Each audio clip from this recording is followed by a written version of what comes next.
Hello again, friends and loyal Wolfpack members. Chaos Wolf here, and welcome back to the Elite Dangerous 2.1 beta server and Pimp My Ride Exploration Edition.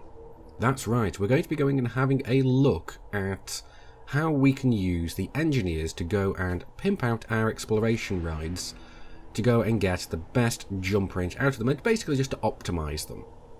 So let's go and have a look at what we have on this Diamondback Explorer. And yes, I was a bit confused when I first logged in myself and got into a Diamondback Explorer and found that the paint scheme had been swapped around.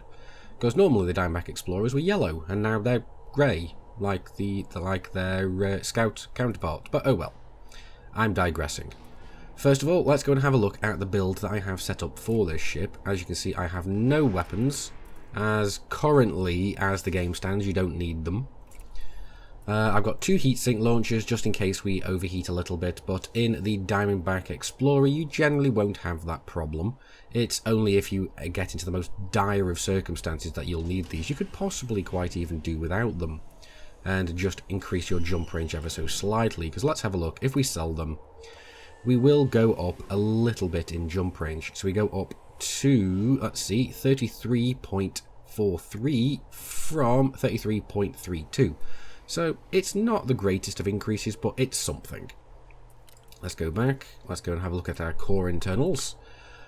We have, as always, the lightweight alloys. We have the 2A power plant, which is all we need to go and run this ship. The reason we go for the A rated is because they have slightly better heat efficiency. We have the 4D thrusters, because we can't lower down the thrusters on this ship at all, because if we do, it just would not be able to get off the ground. We've got the best frameshift drive, we've got the 3D thrusters, 2A power distributor, basically so we can still go and boost. And we've got the 3D sensors and the standard fuel tank.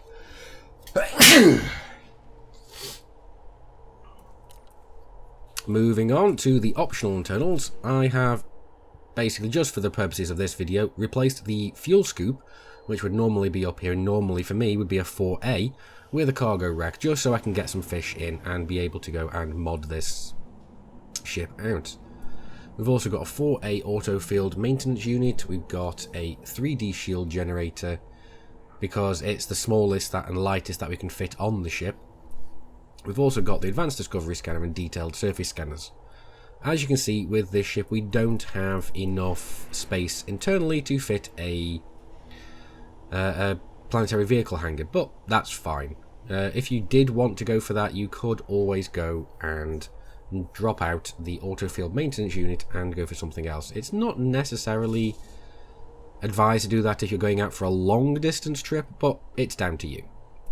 So that's everything in here build wise, and with this we end up with a 33.32 light years worth of jump range. So that is awesome. You can see that our current jump range is 33.2 because that's our maximum. The reason it says minimum is because we do have cargo racks, and if we do fill them, we get to this point. But what we want to go and do is try and increase this maximum jump range and current jump range by as much as humanly possible. So, first step towards this is going into the commodities market and getting some fish. Yes, a strange thing, I know, but all these engineers work for fish currently. So let's do that, go into the engineer's workshop, and the first thing that we're going to go and want, really, is modding out the frameshift drive. Kind of sounds a little bit obvious, but let's go and do that. So what we want is the increased frameshift drive jump range. So what this is going to do is increase the optimized mass by up to 25%, which, strangely enough, increases the mass of the jump drive, but allows us to go further. So, yeah, it's interesting. So what we're going to go and do is we're going to go and preview this outcome and see how well we can get this to go. Because we want to try and get this to as much as humanly possible up here. These ones are kind of irrelevant. We don't care where these go. Oh, that's an extra 23% of jump range, so that's not bad. Hopefully we'll get a... No, we don't. So I'm going to try and roll this a few times and... Oop, no, try again. I'm going to try and roll this a few more times to see if we can get this completely maxed out.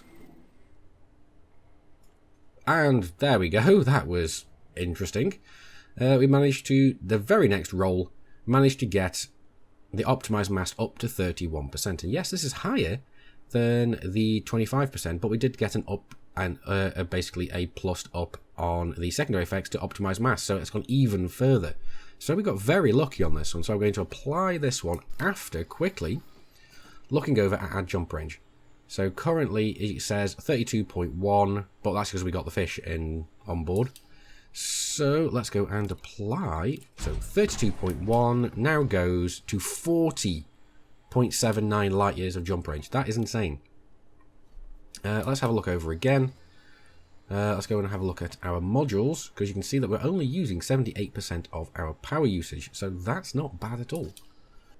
Okay, so we could really go and try and do lightweight armors, but I don't really know exactly what this does. It gives us a hull boost, the mass doesn't change, and the hull reinforcement doesn't change. So I don't really know what this is. I think the hull boost just gives us a more... It says lightweight armor, but it doesn't feel like lightweight armor. It just makes it feel like it just makes us a little bit more maneuverable, and that's kind of not what we're after. Right, so that's the frameshift drive and the armor looked at. What else can we do? I mean, we can go and have a look at the engines, and potentially we could... Let's have a look. We've got drive strengthening, we've got dirty drive tuning, and we have clean drive tuning.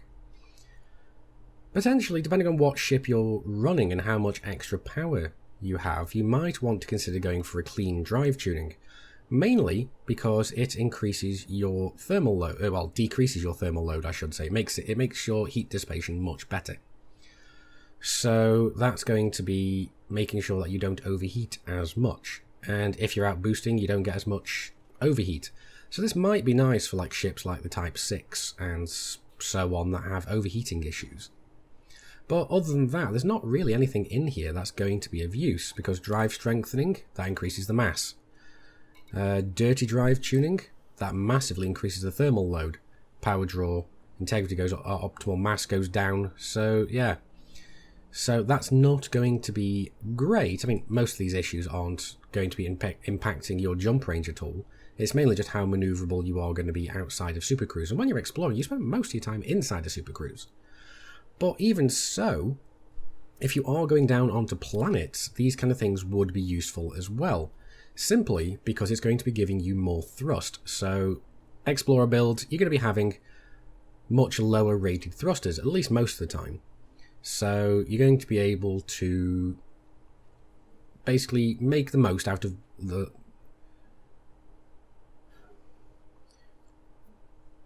Basically, you're going to be able to do... Basically, you're going to be able to make the most out of what little you have in your ship build. So, this is a very nice little thing to have. I mean, with this particular ship, with just how amazing its thermal capacities are, this one, the dirty drive tuning even, might be useful. But like I said, you have to be very careful and dance around this this power draw issue right here. So yeah, that's pretty much enough for the engines. Let's go and have a look at the power plant. We've got a 2A power plant because that's all we really need to go and run this ship. Let's have a look. Armoured power plant, what does this do? It could either increase or decrease our heat efficiency. Increasing what might be nice, but it also increases our mass, which is not something we really want. Overcharged engines, that's decreasing our heat efficiency, the integrity goes down, but the power capacity goes up. Now, this might be something that's useful for certain ships and certain builds, but not particularly for this ship. This ship's more than happy to go with what it's got now. You could also go for the low emissions, but unfortunately that does increase the mass, so again you're going to be losing jump range. But you will be increasing heat efficiency, so that could help for certain ships. But bearing in mind, it does also reduce your power output. So basically choose what you will. I mean, you might want to go for the overcharged power plant just to get more power out of your power plant for certain ship builds if you want to keep the weight down. So it really depends on what you want to do. I mean, this might be nice for an exploration Anaconda. What else we've got? We've got shield generators. That's the last one to go and have a look at. So let's have a look. Now, the vast majority of everything in here is nothing we really want to go and see. We don't want kinetic resistance, we don't want reinforced shields, and we don't want thermal resistant shields. What we're looking for is obviously the one I went and skipped over, which is the enhanced low power shields. Now, why do we want this one? Because it reduces the mass of the power plant. And admittedly, it also reduces the power draw on there as well. So optimal hull mass goes down, so obviously the shields are going to be getting weaker.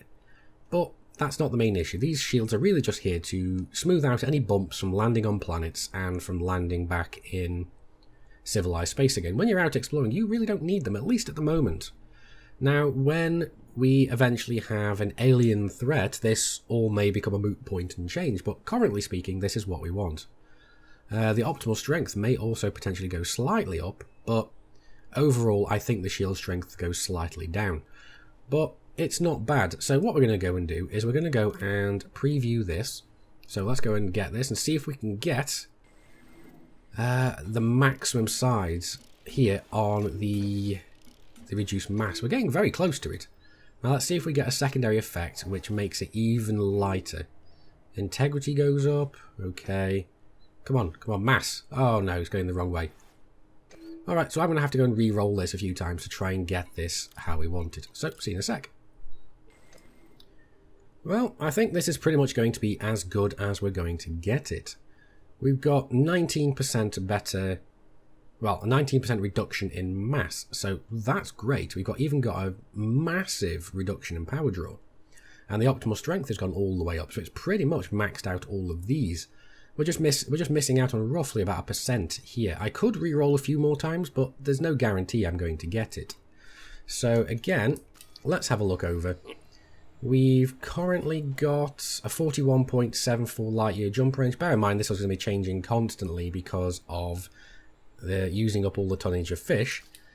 But, so, what was it again? 41.74. So let's apply. So from 41.74 to 41.78. So we've gained a whole 0.4 of a light year of jump range. Or 0.04 light year of jump range even. So that's got us a bit further. And that's not bad. But that's everything pretty much that we can go and modify on the ship.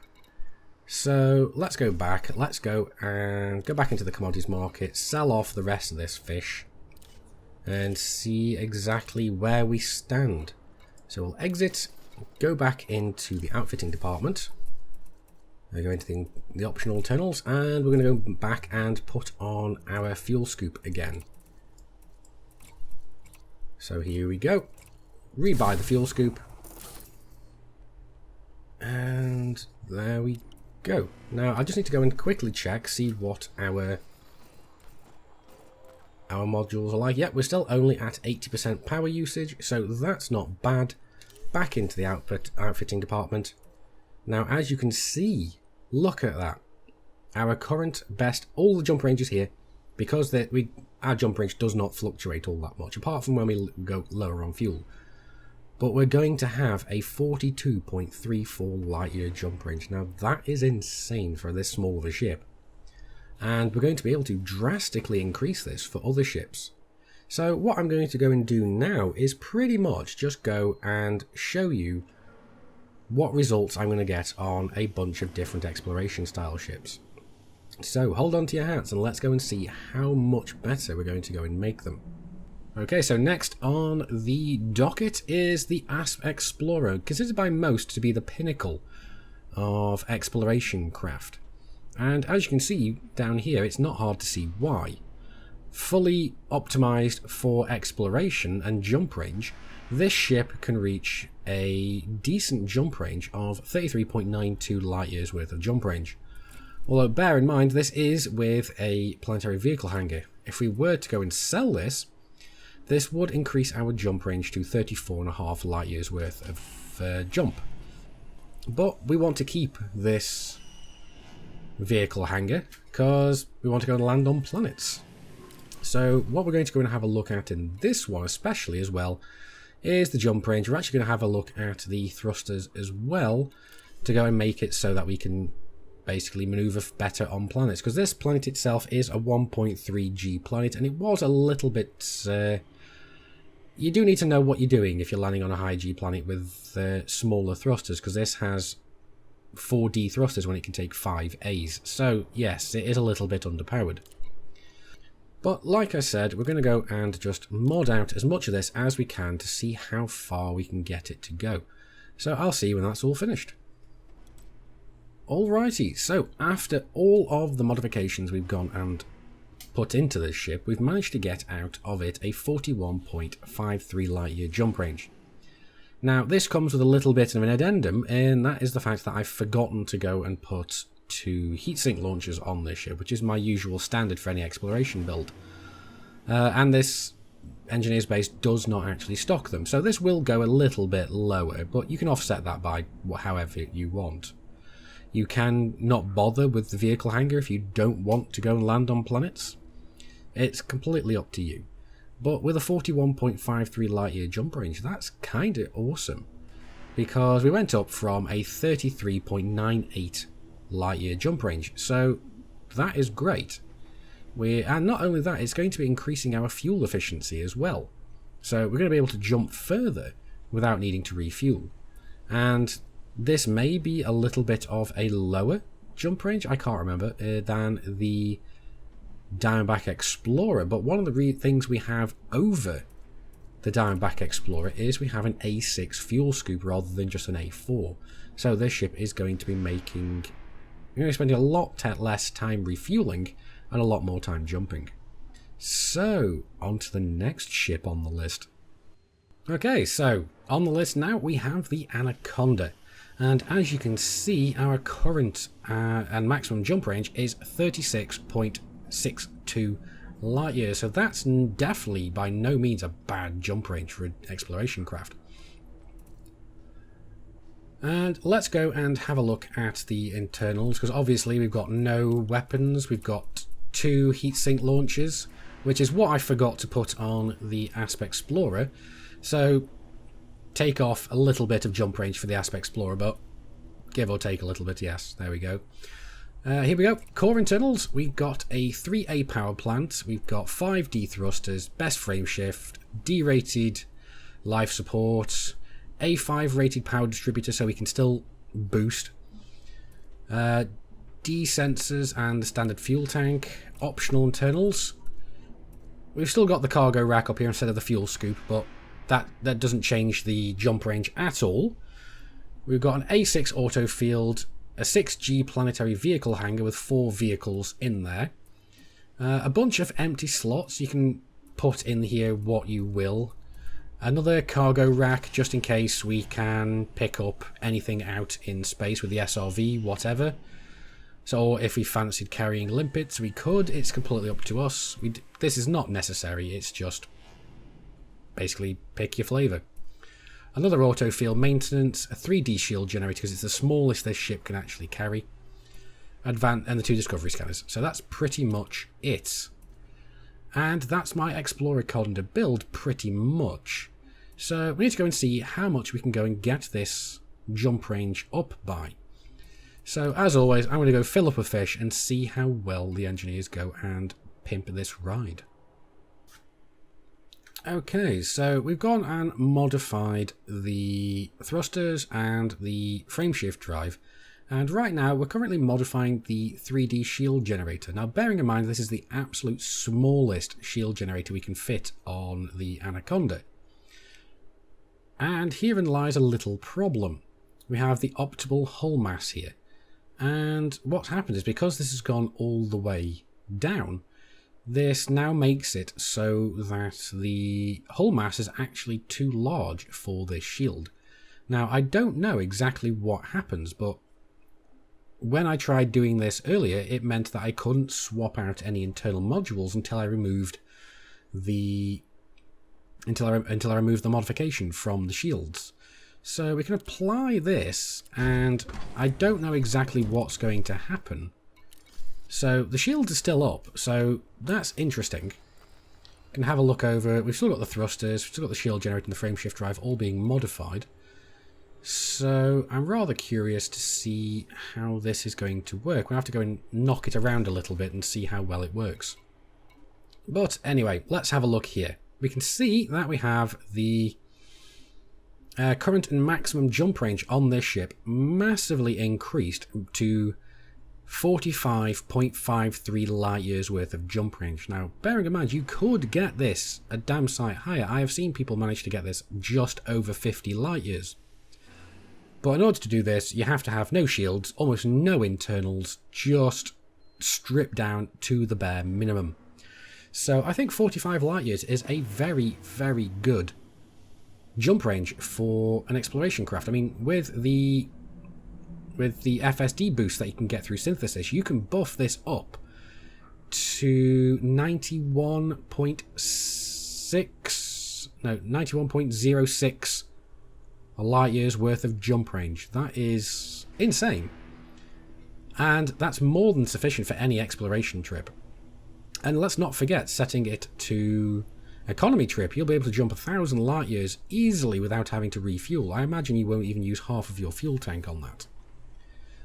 But let's not forget, modifying out your frameshift drive actually increases your fuel efficiency as well. So it's really going to help when you get out there in the black and when you find those rather sparse refuelable areas. Alright, we're just coming up with a quick test then, just because I'm a little bit concerned about the fact that the shields are now not good enough for our hull mass. So our hull mass actually exceeds the shields. So I'm curious to see how this is going to affect us landing on planets. I mean, this is a 1.3G world, so I'm curious to see how this affects it. There we go. I mean, just touching down like that, you saw we lost a ring of shields. So it does make the shields a lot weaker. Now it is you are potentially going to be able to make the shield slightly stronger with doing this, but that's completely random. So, like I said, this is up to you guys. It might make it a bit easier if you upgrade this to a 4D, perhaps, and then put the modification on top of that. I don't know whether that would work. But at least we still have some shields that are enough to iron out a few little bumps and scrapes here and there. But they're certainly not going to stand up to any sort of fighting or even a slightly harder than average bump down. But anyway, that's enough for the Anaconda. Let's go and have a look at something completely different. Yes, that's right, we're going to be taking a look at the Imperial Courier. For exploration, yes, one of you guys did go and ask me to go and pimp this out for exploration, so that's what we are going to go and do. I don't remember who it was who asked. I tried going back through the comments, couldn't find it, so I gave up. But pretty much we have this ship set up to 23.37 light years worth of jump range. And we've got that by going for the lightweight alloys, 2A power plant, 2D thrusters, 3A frame shift, 1D life support, 1A power distributor even. We could drop this down to a 1D, but if we went and did that, it would up us to 23.66 instead of 23.37, but then we'd be losing the ability to boost. So that's why we kept the 1A power distributor. Potentially we might be able to knock this down to a 1D and then swap out and then modify the power distributor for engine focus, and that might give us just enough juice to be able to go and boost with. I don't know, I'd have to test that out another time, but it's not something I'm going to cover here. 2D sensors, then optional internals. Obviously instead of the fuel scoop we've got a cargo rack in here just for the fish. A 3B auto field maintenance, a 2G planetary vehicle hangar. We've also got the 2D shield generator and the scanners. So we've got just enough internals to carry everything we need. So that's nice. That's one thing that this ship has up over the Diamondback Explorer, which really gets me because this ship is a lot smaller than the Diamondback Explorer. So how is that even possible? But oh well. I digress. Let's go and pimp this out and see how well it goes and works. Okay, so here we go. After all is said and done, we've managed to buff up the Courier quite substantially. As you can see, our jump range has actually risen to 28.77 light years, so that's really not bad. And combine that with synthesis frameshift drive boosts, and you can get that up to close to 60 light years, so that's not bad at all. But it does mean that this ship is fairly good for exploration if you do want to go exploring in style in a small little Imperial ship. I mean, you can do that with pretty much most ships now if you want to buff them up for exploration. The only issue is you're going to have to grind up or unlock enough rep with an engineer to gain access to the grade 5 upgrades. So yeah, that's a thing. But at the least, it does make it possible for those of you that have the time and resources to go and do this. So we have gone for a clean drive tuning as well, because not only does that make the ship up to 15%, or give the ship 50% more thrust capacity, it also goes and increases its heat efficiency. So that means we're going to be able to go and fly around and scoop from stars much more efficiently. And with only an A3 fuel scoop, that's going to make that a lot more useful. But now that we've got nearly a 30 light year jump range, this is a very good little comparable exploration craft. Although when you hold it up next to the likes of the Anaconda, the ASP Explorer and the Diamondback Explorer, it is still extremely sadly lacking, because all those ships can get over 40 light years. But oh well. So we've had a look at the Courier now. What else can we go and have a look at? What can top this? Well, I have had one more request, so let's go and find out what that was. Believe it or not, I did get a request to go and pimp this out as an Explorer, so that's what we're going to go and do. Now, obviously, we'll go have a quick look at the hard points and everything. I think I've gone and forgot. Yes, I have forgotten to put in the heatsink launchers again.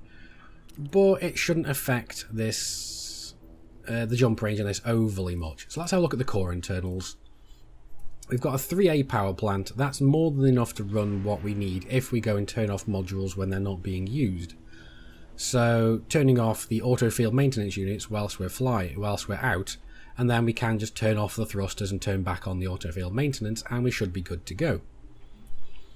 We've also got D6 thrusters. So one class down. I don't think we can go much further down than this. Let's actually have a quick look. So let's go all the way down.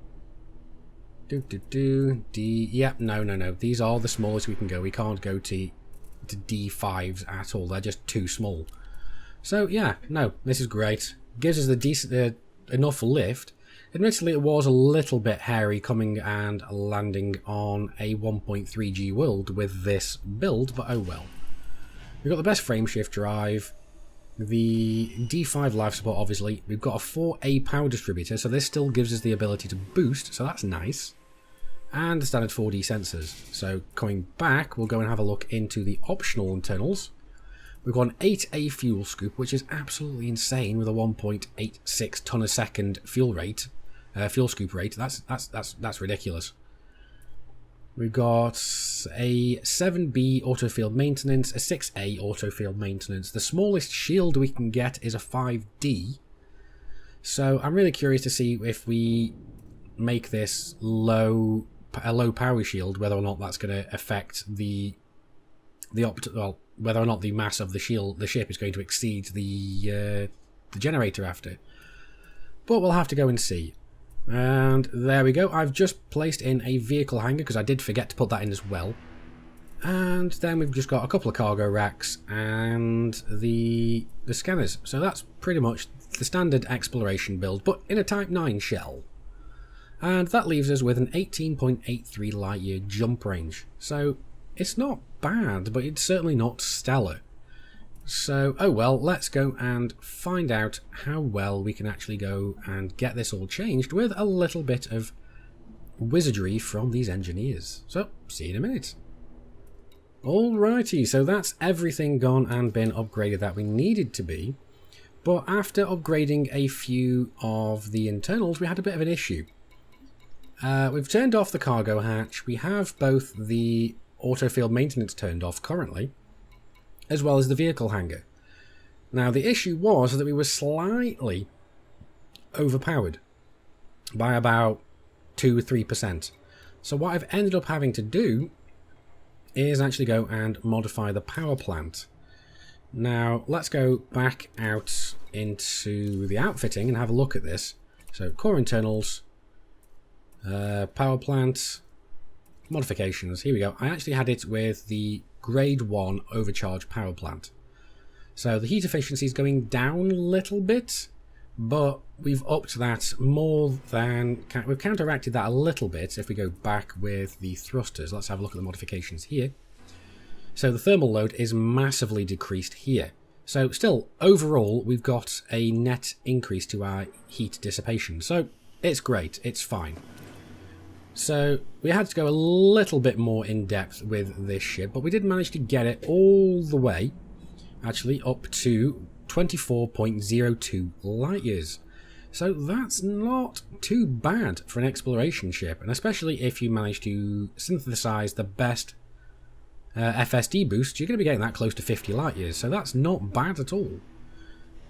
So, well, let's be honest, it's the Space Cow. We went straight to the Space Cow and we've made it a little bit less heavy. So it at least has a decent-ish jump range, but you can see here that we've got a current jump range of 23, but that's only because I forgot to sell the rest of the fish before doing this bit. But oh well, yes, so that's not bad in the slightest. And I'm actually quite pleased with how this turned out.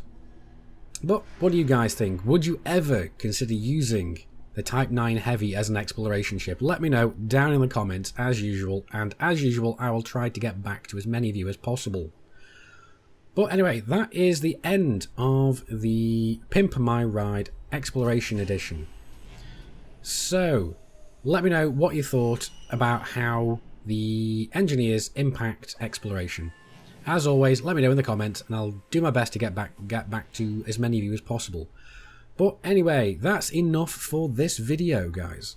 I've been Commander Chaos Wolf, you guys have been epic. I will see you soon, and until then, Commanders, keep flying and stay shiny.